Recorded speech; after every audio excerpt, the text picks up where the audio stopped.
kabar Yul? Silakan duduk. Terima kasih. Baik sih Bu. Dari mana tadi? Dari rumah atau dari? Kebetulan sih tadi abis mampir dulu ke toko buku sebentar, jadi sekalian kesini ketemu Mbak Anissa. Ya, ada apa nih Yul sebelumnya? Pengen ketemu Mbak Anissa karena pengen sedikit Ada yang mau disampaikan? ya, Ada masalah?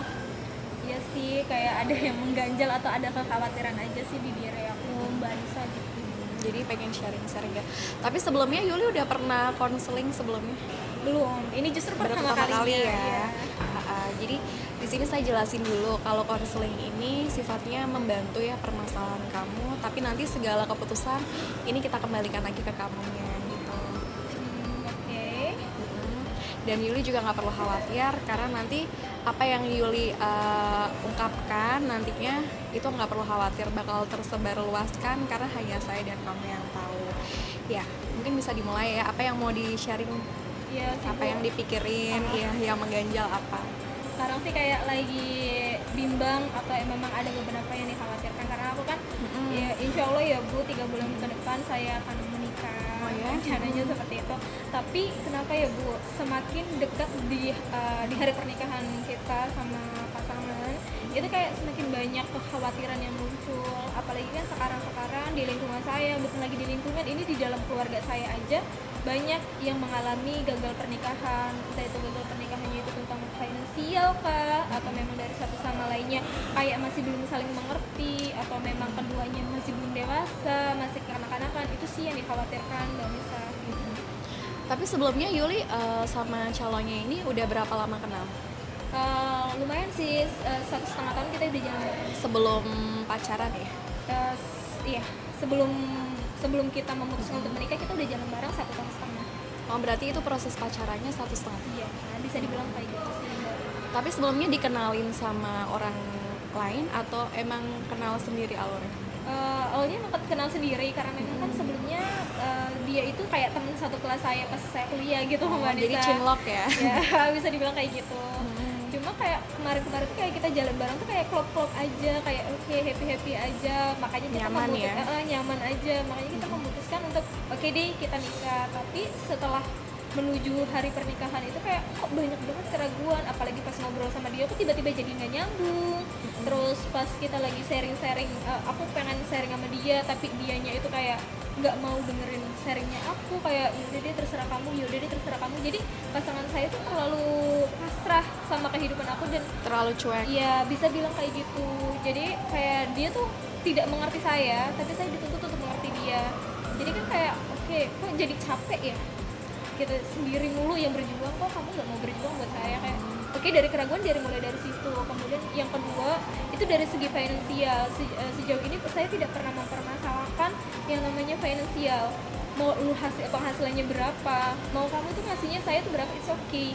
Tapi kok sekarang dia yang pertama dia tuh semakin tertutup tentang finansialnya dia. Saya khawatir kenapa kan setidaknya ada sharing atau kayak informasi terbuka dengan saya, sedangkan dia dengan kegiatan dia bekerja atau usahanya aja dia tuh nggak pernah terbuka sama saya penghasilan dia berapa.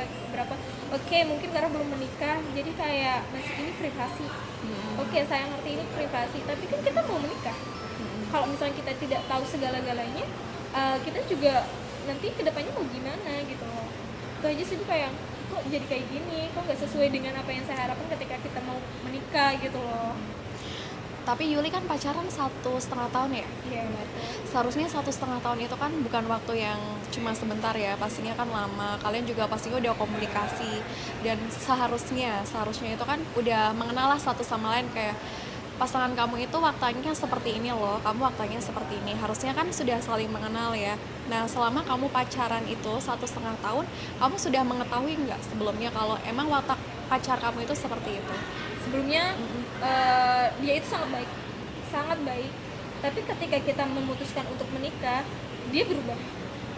Kayak seakan-akan saya itu calon imam kamu, ya udah kamu ikuti saya itu calon imam kamu. Ketika saya berbicara iya kamu harus ikutin saya, tapi kan yang namanya hubungan kan seharusnya kan memberi dan diberi ya Bu ya. Jadi ketika dia memberi masukan ke saya juga patut dong memberikan masukan untuk dia, tapi dia menolak. kayak ya udah sih ini kan hidup saya timang kamu dan kamu yang harus ikut saya. Dia tuh kayak kok watak egoisnya makin muncul ke sini, sedangkan waktu pacaran kemarin tuh dia tuh baik banget, dia nggak pernah egois dan bahkan dia tuh kayak meratukan saya, tapi kok sekarang dia tidak pernah meratukan saya lagi gitu sih. Jadi di sini kamu ragu ya, Mm-mm. takut kedepannya pacar kamu seperti pengalaman kamu ya yang gagal seperti itu. Iya sih Bu. Tapi kalau ini kan berarti waktunya tinggal sebentar lagi ya kamu menikah dengan dia. Yang kamu lakukan sekarang apa nih? Sekarang sih kayak aku masih pengen butuh waktu kayak sendiri dulu sih, kayak memikirkan ini sebenarnya jalan yang kita ambil untuk menikah ini bener apa enggak sih. Sekarang kayak lagi mikir aja, bener gak sih kita bakal mau menikah dengan keadaan kayak gini, sedangkan untuk keadaan kayak gini aja kayaknya ini tuh gak pantas dan bukan semestinya keadaan kayak gini. Kan kalau misalkan orang yang mau menikah seharusnya kayak kita tuh semakin happy, oke gue mau nikah bentar lagi, kok saya tidak merasakan itu, tapi saya merasakan kok saya bentar lagi menikah ya, aduh saya bentar lagi menikah, aduh. Jadi kebanyakan adunya dibandingkan iye gitu loh. Jadi kayak tertekan aja sih semakin dekat pernikahannya. Berarti kamu sekarang makin gak yakin sama dia? Bisa dibilang seperti itu, tapi dibilang tidak juga bisa. Karena yang pertama, saya sudah jatuh cinta ya Bu ya. Susah kalau memang sudah jatuh cinta dengan keadaan apapun, saya harus terima dia seharusnya. Tapi kok dia tidak menerima saya, tidak seperti saya yang selalu menerima dia. Mungkin gini ya Yuli, ada beberapa yang sifat yang memang kamu belum mengetahui dia sebenarnya seperti apa kayak gitu. Nah, dengan setiap orang kan pasti ada kelebihan ada kekurangan ya. Sepahit-pahitnya dia, misalkan dia punya kekurangan apa dari diri kamu sendiri, kamu mau menerima nggak? Misalkan segala kekurangan apa yang ada di dia kayak gitu. Ya saya sebagai pasangan, ya saya harus menerima tentunya. Tapi saya juga mau dia juga menerima saya. Bukan cuma sekedar mengatur aja. Tapi kamu udah komunikasi belum sama dia? Kalau kamu tuh maunya seperti ini, kayak gitu. Mungkin kalau kamu selama ini komunikasinya cuma hanya sekedar komunikasi, tapi mungkin lebih dari hati ke hati. Kamu tuh maunya seperti ini, dan kamu maunya di kayak giniin, atau sebaiknya kayak gimana? Sudah dikomunikasikan atau tidak? Sebelumnya sudah sempat dikomunikasikan, cuma karena pasangan saya kan nggak mau ribet, ya udahlah. Dia tuh selalu bilang, ya udahlah kita kan mau menikah, apalagi yang perlu kita bahas. Kayak gitu aja. Jadi dia tuh nggak ngasih kesempatan buat saya ngomong kalau saya itu butuh kamu, tapi yang dulu, bukan sekarang ketika kita mau menikah. Tapi pada saat komunikasi seperti waktunya tepat nggak? Pas ya emang dia lagi sibuk mungkin sehingga dia responnya seperti itu. Mungkin kamu coba komunikasin lagi di waktu yang tepat. Contoh dia lagi santai, yang emang benar-benar lagi nggak mikirin pekerjaan kayak gitu, dan komunikasinya lebih dari hati ke hati kayak gitu. Kamu udah coba itu Bang? Kalau untuk waktunya tepat atau tidak saya kurang tahu ya Bu, karena memang beberapa waktu ini saya terutama sedang memilih lebih memberikan jarak dulu, jangan ketemu dulu, karena setiap ketemu membahas itu dia selalu bilang udah kita mau menikah, apalagi kita udah menikah apalagi, kayak gitu. Jadi kayak mau ngasih saran ke dia tapi dia udah nutup pintu duluan. Jadi nggak ngizinin saya untuk masuk di kehidupannya dia, agar dia tahu kalau saya tuh butuh dia dan butuh pengertiannya dia gitu. Tapi dari menurut kamu pribadi, dengan kamu sekarang kan berarti kamu lagi butuh waktu sendiri ya. Dengan cara yang seperti ini bisa menyelesaikan masalah atau tidak? Kalau misalkan dipikir sih tidak ya Bu ya, mungkin Yeah. kayak menumpuk masalah. Tapi mau gimana, dia aja kalau misalkan saya ajak ngobrol dari hati ke hati aja dia selalu menutup pintu duluan. Gimana saya mau mulai, sedangkan dia aja tidak menerima ketuk pintuan saya. Jadi Ya, untuk kedepannya untuk kedepannya mungkin saya akan tetap seperti ini sampai dia sadar. Kalau misalkan dia kedepannya masih belum merespon apa yang saya inginkan, atau dia juga masih belum tahu apa yang saya inginkan, berarti dia belum mengerti saya. Saya cuma mengintikan seperti itu aja. berarti nikahnya tetap lanjut apa enggak tuh? Kalau misalkan dia tetap seperti ini sampai seperti ini seterusnya, dan dia tidak mau coba untuk mengerti saya atau menanyakan apa sih yang saya butuhkan, ya mau bagaimana lagi? Daripada saya gagal seperti yang lain-lainnya, masih mending saya gagalkan saat ini sebelum saya melangkah lebih jauh. Jadi tapi kalau kamu sama orang tua dia udah dekat, komunikasinya gimana? Sejauh ini sih dekat, komunikasi masih baik karena mereka tidak tahu permasalahan internal kita berdua. Dan saya pribadi pun tidak pernah bilang sih ke orang tuanya dia kalau dia itu berubah, dia itu seperti ini. Saya belum informasikan kepada orang tuanya karena khawatir malah orang tuanya yang menyalahkan dia, kemudian dia menyalahkan saya. Saya cuma khawatir itu aja, makanya saya kayak pendam sendiri. Oke, nanti saya akan tunggu waktunya, saya akan bilang kayak mau bilang apa yang saya katakan. Tapi ketika saya menemukan waktunya, dia tidak menerima. Gitu. Ya, apa namanya, kalau mau menikah emang banyak ya keraguan, karena dari pengalaman pribadi saya pasti orang yang mau nikah pasti ada aja lah yang mungkin jeleknya dia yang baru kelihatan, itu yang terkadang bikin kita ragu kayak gitu. Tapi nggak bagus juga ketika kita berpikir lebih ke jeleknya aja, karena belum tentu apa yang kita pikirin itu bakal terjadi. Nah terkadang kayak misalkan belum terjadi nih kita udah pikirin, nah itu bisa kejadian kayak gitu kan.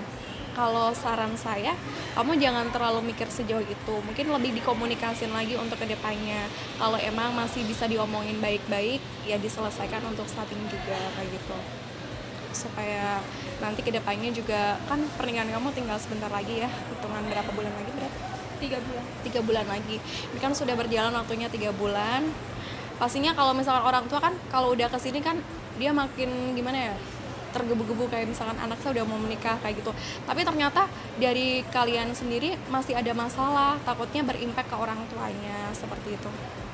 Iya sih, itu sih yang saya khawatirkan juga. Mm-mm. Tapi saya juga lelah sendiri, kayak capek aja. Kok semakin kesini kamu semakin berubah gitu loh. Bukannya semakin meyakinkan saya untuk mengiyakan pernikahan ini, tapi kok membuat saya bilang kayaknya kita nggak nanti dulu deh nikahnya, kayak gitu. Jadi di sini tuh kayak seakan-akan tuh saya yang selalu meyakinkan dia, gue lu harus yakin kalau gue itu calon istrimu yang paling baik, gue selalu meyakinkan dia. Tapi dia sendiri nggak pernah yakinin saya kalau dia itu pasangan yang paling baik untuk saya. Jadi kayak oke, ketika lu kayak gitu lu makin memudarkan keyakinan saya gitu kan, buat meyakinkan hati saya untuk terus menikah itu kayak tiba-tiba pudar karena sifatnya dia yang kayak gitu. Jadi nanti kedepannya yang kamu lakukan? Untuk saat ini sih tetap saya akan mengambil keputusan, saya akan diam dulu dan saya tidak akan menemui dia dulu untuk sementara sampai dia tahu dan mengerti. Karena kalau menurut saya ya Bu, kalau misalkan dia sayang sama saya, dia pasti akan temui saya. Tapi kalau misalkan selama saya mendiamkan dia, tidak memberikan kabar kepada dia, kalau misalkan dianya cuek-cuek aja, berarti ya memang dia tuh udah nggak mau ngerti saya, dan sampai kapanpun dia nggak bakal ngerti saya. Gitu sih. Berarti hubungan kalian sekarang agak menjauh ya? Untuk saat ini saya yang menjauh ya, terutama saya. Tapi dianya masih komunikasi ke kamu nggak?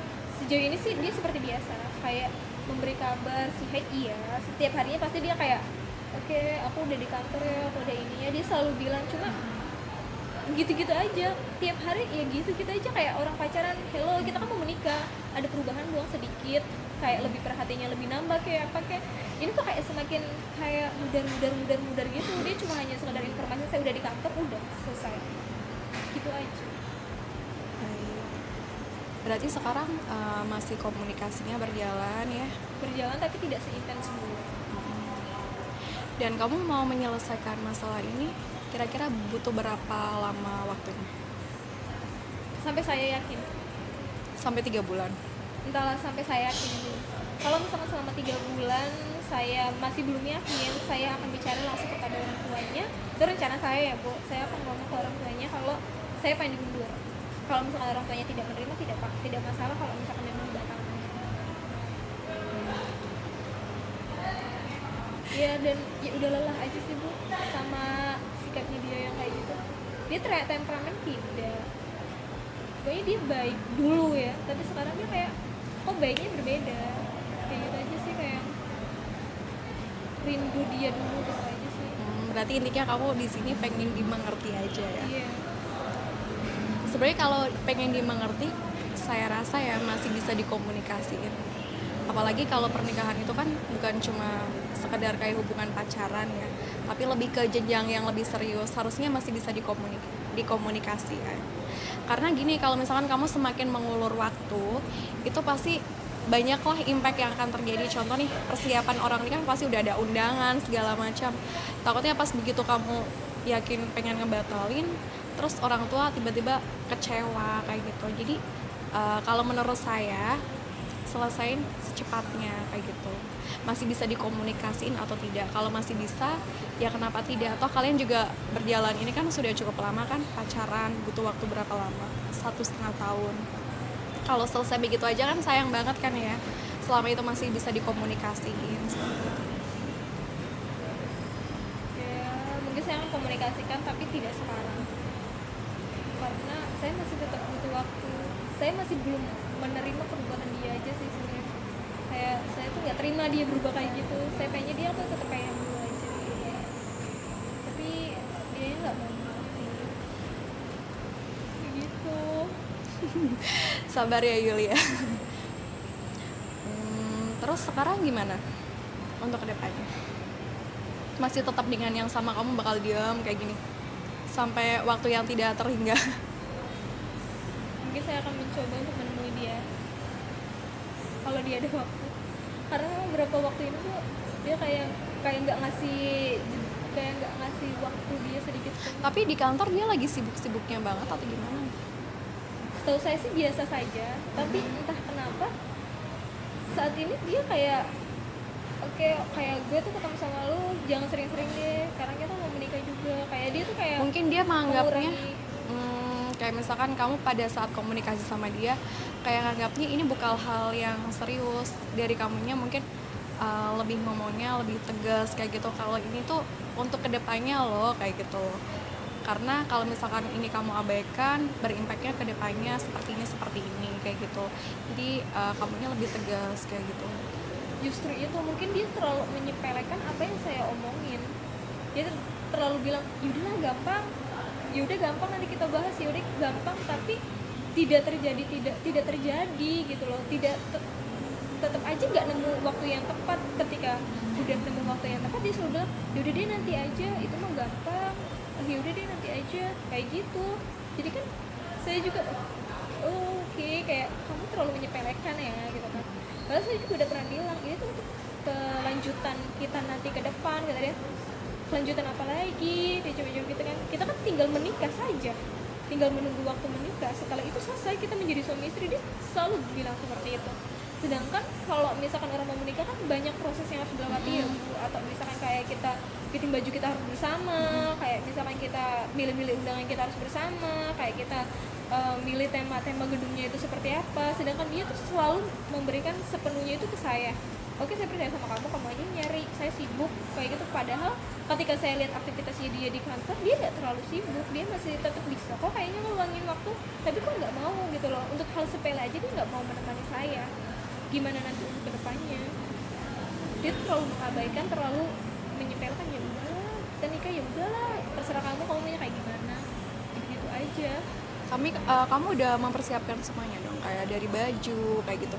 Untuk baju belum, karena kan butuh 2 orang kan, harus di meeting biar biar tahu. Kalau untuk undangan sudah, gedung baru 50%. Cuma kalau misalkan dia tetap nggak mau ngelihat apa yang saya pilih, atau bisa kayak dia cuma minimal ngecek lah apa yang saya pilih itu menurut dia tuh bagus atau tidaknya, itu kayaknya sudah membuat lega saya. Tapi ketika saya bilang ini loh aku udah pilih gedung kayak gini, gimana menurut kamu? Saya bilang oke, aku percaya sama kamu deh, kayaknya bagus. Tapi tanpa dia melihat tema gedung yang saya terima, kayak saya pilih kayak gitu contohnya. Terus kalau misalkan saya pilih undangan, ini undangannya bagus, iya bagus, aku percaya dia sama kamu, tapi dia tanpa menengok kayak gimana sih dia pilih. Oke, lu dengan apa yang gue pilih aja lu kayak gak ngehargain gue loh.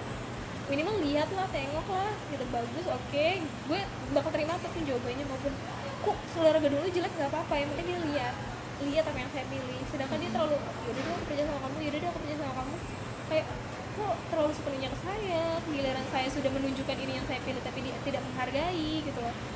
Tidak menghargainya seperti Dia tidak menghargai, memang kayak memuji atau kayak mengkritik, kayak oh, ini jelek, kita pilih yang lainnya, terus kita diskusi bareng. Itu kayak menghargai keputusan saya juga, dan saya juga akan menghargai keputusan dia ketika dia bilang pilihan saya jelek, ayo kita pilih bareng-bareng, it's okay, nggak masalah.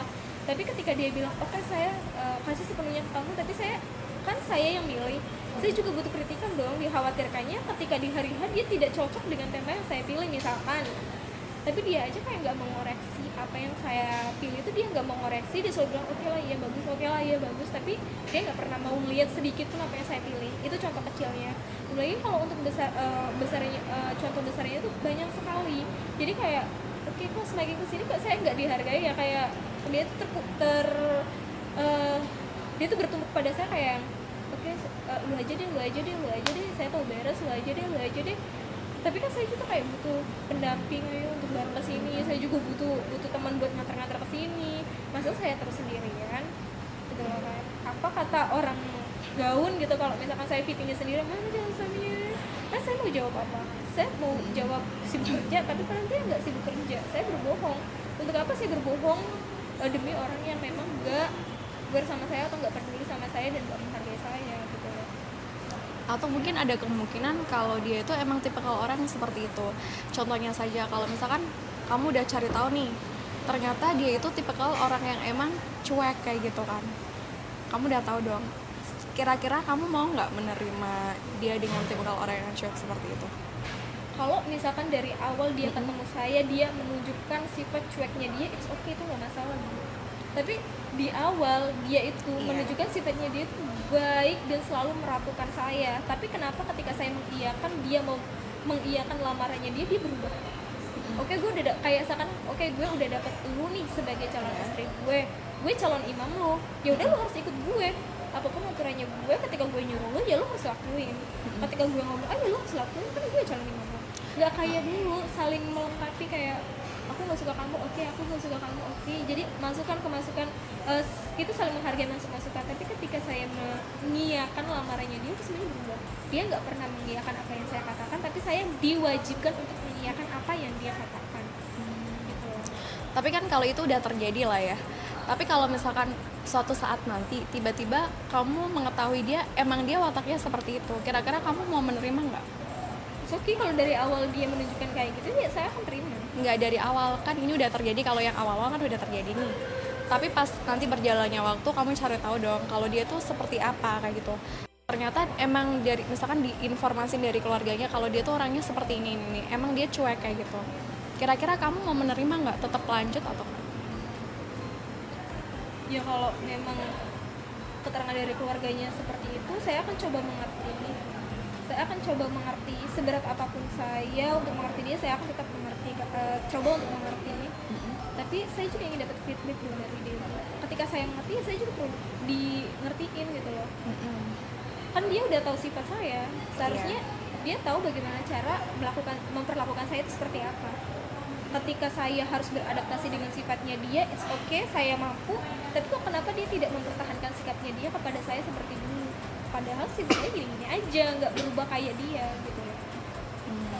Berarti yang perlu dicari tahu sifat dia ya, kayak misalkan dia tuh emang tipikal orang yang seperti ini, atau mungkin karena ada sesuatu yang dia sehingga dia berubah kayak gitu kan. Yang pengen kamu cari tahu kan itu kayak gitu. Terus lantas kalau misalkan kamu mengulur-ngulur waktu nih, kamu kan pengen lihat perubahan dia untuk kesininya gimana, dia cuek atau enggak kayak gitu. Tapi itu akan berimpak enggak sih ke, kayak contoh nih, pasti kan kamu udah keluar dari segi finansial ya, mohon maaf, itu udah banyak lah ya. Kalau misalkan dalam kesini kamu ngelur waktu, itu justru merugikan, nggak banyak merugikan, kayak berimpak ke salah satunya finansial atau orang tua kayak gitu. Kira-kira gimana? Mungkin akan berpengaruh. Salah satunya berpengaruh ke acara pernikahan. Karena kan hampir 50% sudah tersusun. Kalau misalkan saya akan mengulur waktu atau misalkan apa, mungkin ya sedikit berpengaruh dengan persiapan pernikahan saya. Tapi kembali lagi, saya kan butuh dia untuk menemani saya. Saya mau mempersiapkan semuanya dengan 100% bisa, asal dia membantu saya. Karena saya nggak bisa sepenuhnya itu menyiapkan semuanya. Kayak misalkan contoh, menyiapkan baju memang harus saya, dan saya harus mengira-ngira ukuran calon suami saya berapa. Kan harus diukur, misalkan itu aja dari sisi gaun aja hanya 50% yang siap, itu dari diri saya aja. Sedangkan dari calon suami nggak siap, gimana untuk yang lainnya? Gitu loh. Jadi mau sampai kapanpun saya berusaha semaksimal mungkin untuk mengatur pernikahan saya kalau nggak dibantu. Tapi di sini kamu harus bisa mengambil keputusan. Jadi ada dua pilihan, antara kamu mau menunggu dia dan itu akan berimpact ke dari segi semuanya, finansial, orang tua, ke pernikahan kamu, atau kamu segera apa namanya masalah ini kamu selesaikan dengan cepat, kayak misalkan kamu cari tahu kamu maunya gimana, kayak gini, atau tetap kamu menunggu aja kayak gitu, kedepannya gimana? Saya sih inginnya ya menyelesaikan ini secepatnya. Tapi kalau dianya menolak, kayak menolak aja, kayak misalkan saya ajak, aku pengen ketemu sama kamu, aku pengen ngobrol sama kamu, tapi dia bilang ini lain kali aja lah, gampang. Itu kan secara tidak langsung dia menolak. Menolak. Tapi kamu mau coba nggak? Saya sudah selalu coba. Ketika menurut saya dia keadaannya baik, dia lagi libur kerja, sepertinya dia lagi santai di rumah, saya ajak dia, saya minta dia ketemu dengan saya minta dia untuk ngobrol dengan saya, tapi dia selalu bilang oke lah, gampang, aku mau istirahat dulu, aku capek kerja kemarin, sekarang libur, aku butuh istirahat seharian. Sedangkan aku juga kan butuh dia untuk sekedar sharing aja, untuk sekedar kayak ngobrol gimana nih pernikahan kita ke depan bentar lagi. Tapi dianya aja nggak pernah mau, bukan nggak pernah mau, tapi nggak pernah bisa untuk meluangkan waktu untuk ngobrol sama saya. Terus mau coba lagi atau mau diam aja? Saya akan coba terus, tapi kalau memang beberapa kali saya coba ternyata dia masih tetap seperti itu, ya sudah, mau gimana, saya akan tetap menunggu dia. Berarti di sini kamu mau coba mau omongin lagi ya masalahnya, lebih dari hati ke hati, kondisinya waktunya tepat atau enggak, seperti itu. Iya, saya akan coba untuk mencari waktu yang lebih baik lagi, atau iya, mencari waktu yang pas lebih tepatnya. Kalau misalkan dia memang tidak bisa ketemu saya, mungkin saya akan berusaha menemui dia. Ya udah, mudah-mudahan cepat selesai ya Yulia. Ya, semoga terima kasih ya Bu udah mau dengerin semuanya. Dia sedikit lega karena saya sudah menginformasikan atau menceritakan kepada orang, karena kemarin-kemarin itu sempat kayak beban sendiri sih, kayak aduh kok udah mau sebentar lagi tapi kok kayak gini-gini aja. Tapi semenjak ketemu sama ibu saat ini, alhamdulillah sudah sedikit mengurangi beban saya dengan bercerita